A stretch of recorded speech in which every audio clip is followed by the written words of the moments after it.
আসসালামু আলাইকুম ভিউয়ার্স, সবাইকে স্বাগত জানাচ্ছি আমার আজকের রেসিপিটি দেখার জন্য।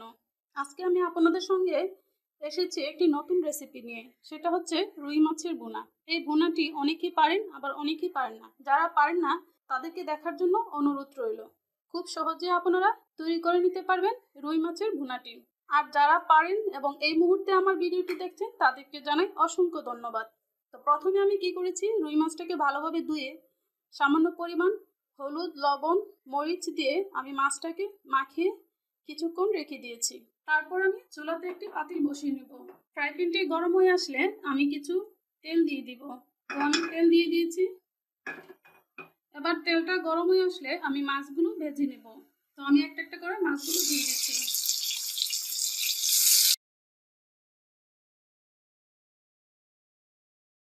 তো মাছগুলো ভাজা হওয়া পর্যন্ত আমরা অপেক্ষা করব। তো এক পাশ হয়ে আসলে আমরা মাছগুলোকে উল্টিয়ে দেব। উল্টিয়ে দেওয়ার পর আমরা আবার কিছুক্ষণ অপেক্ষা করব। তো আমি মাছগুলোকে উল্টিয়ে দিয়েছি, এপাশ ওপাশ করে দিয়েছি।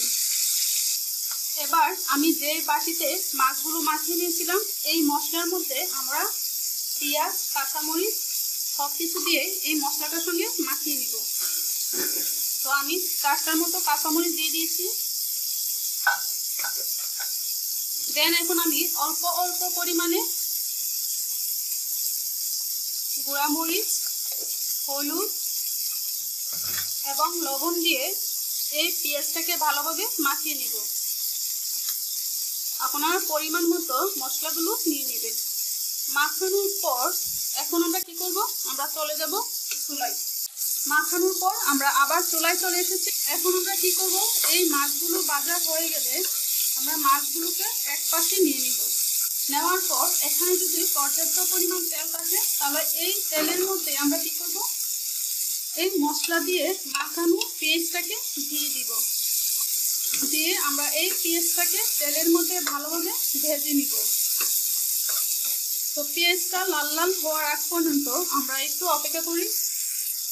তো এই প্রসেসিংয়ে মাছ ভুনা করলে আপনারা পেঁয়াজের পরিমাণটা একটু বেশি দিবেন, কারণ আমরা এই ভুনাটিতে কিন্তু ঝোল এড করব না। আমরা হালকা হালকা রসালোভাবে রেখে দিব এই মাছ ভুনাটাকে।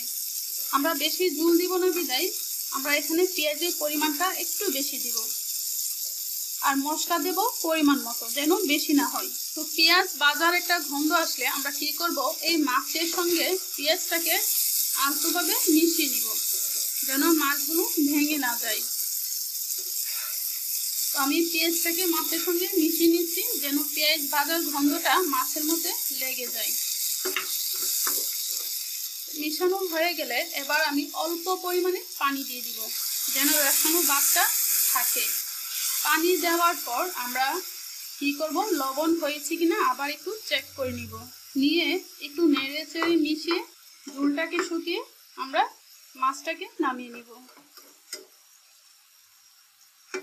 তো আমি নেড়ে ছেড়ে একটু অপেক্ষা করছি। তরকারিটা যদি একটু খোয়া ভাব চলে আসে তাহলে আমরা কি করব, কিছু ধনিয়া পাতা অ্যাড করে দিব। তো আমি এই বিলাতি ধনিয়া পাতাগুলো দিয়ে দিচ্ছি। তো আপনারা চাইলে আমাদের দেশি ধনিয়া পাতাগুলো কিন্তু দিতে পারবেন।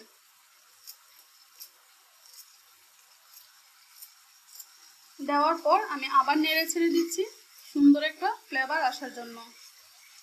তো ভিউয়ার্স, আমরা দেখতে পাচ্ছি আমাদের মাছ ভুনাটা হয়ে গেছে, ঝোলগুলোও কিন্তু শুকিয়ে গেছে। এবার আমরা কি করব, চুলাটাকে অফ করে দিব। তো আমি চুলাটাকে অফ করে দিচ্ছি।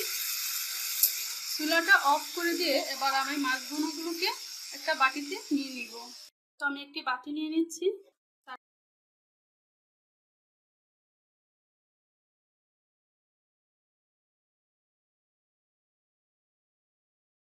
তো ভিউয়ার্স, দেখতে পাচ্ছি আমাদের মাছ ভুনাটা হয়ে গেছে। দেখেন, এই হচ্ছে আমাদের রুই মাছের ভুনা। তো এইভাবে যারা ট্রাই করবেন তারা এইভাবে আপনারা একবার ট্রাই করে দেখতে পারেন, এভাবে রান্না করে দেখতে পারেন মাছ ভুনাটা কেমন লাগে। রুই মাছের ভুনা রেসিপিটি যদি আপনাদের কাছে ভালো লাগে তাহলে অবশ্যই একটি লাইক দিবেন এবং সাবস্ক্রাইব করে আমার চ্যানেলের পাশে থাকবেন। ভালো থাকেন, সুস্থ থাকেন, দেখা হবে আগামী রেসিপিতে।